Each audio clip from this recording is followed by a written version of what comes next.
récupérer un essaim sous toiture, il faut pas mal de matériel, en particulier une nacelle plutôt que des échelles. On a essayé les deux, l'échelle c'est vraiment très dangereux.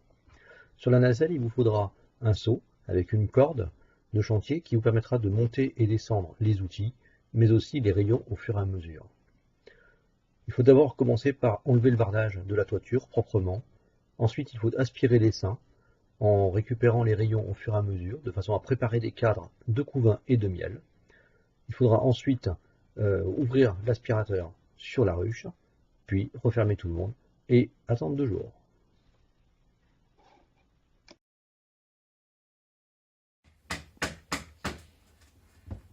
Voilà, Benoît démonte le bardage pour pouvoir atteindre l'essaim qui est entre le bardage et puis les ardoises.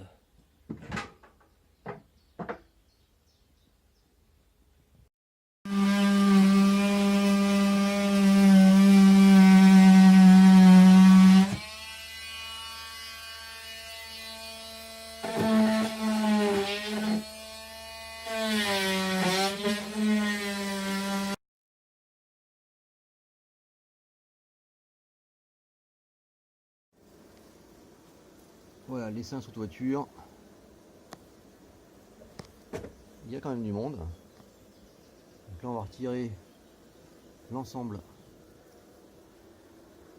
des rayons. Bon, c'était construit n'importe comment. Tout à l'heure on a trouvé au fond, on peut voir ici, des rayons de nid de guêpe ou de frelons. Peut-être même de frelons tellement ils sont gros. Donc là on a 2 paquets. C'est pas de piloter la reine, on verra au fur et à mesure qu'on enlèvera. En tout cas, il y a du couvain et du miel et tout ce qu'il faut pour vivre.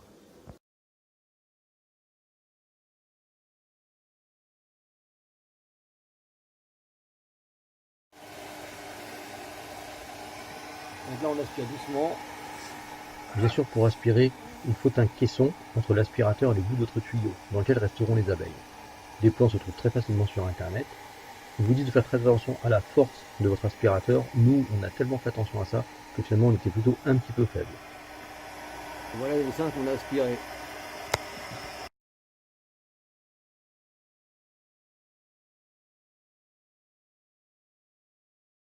Pour récupérer les rayons, le moyen le plus adapté est finalement le couteau à dégoût affilé. Sa forme coudée permet de se glisser partout sous le toit et en même temps il coupe parfaitement bien la cire à la base des rayons. Il y a 2 raisons de bien démonter les rayons plutôt que de les écraser n'importe comment. Un, ça évite d'enlever les abeilles qui seraient encore dedans une fois qu'on a aspiré, car il en reste.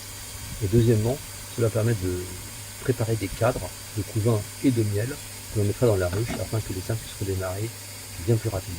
Waouh!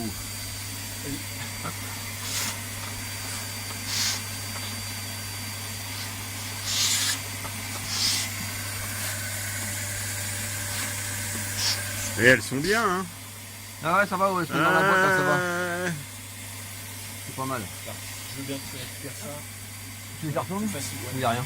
Je sais pas, la vidéo, on peut la faire combien de temps, le temps qu'on veut, hein, là-dessus. La mémoire qui va. Ouais, tu vas. Mais bon, ça s'arrête tout seul.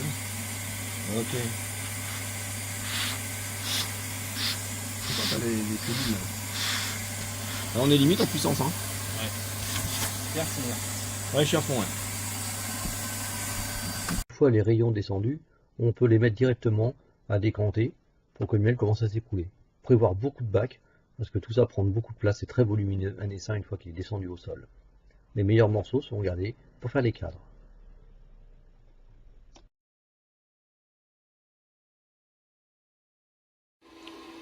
Pendant qu'il y en a un qui aspire les abeilles, l'autre prépare des cadres avec du couvain au milieu et du miel sur les côtés pour mieux faire redémarrer l'essaim.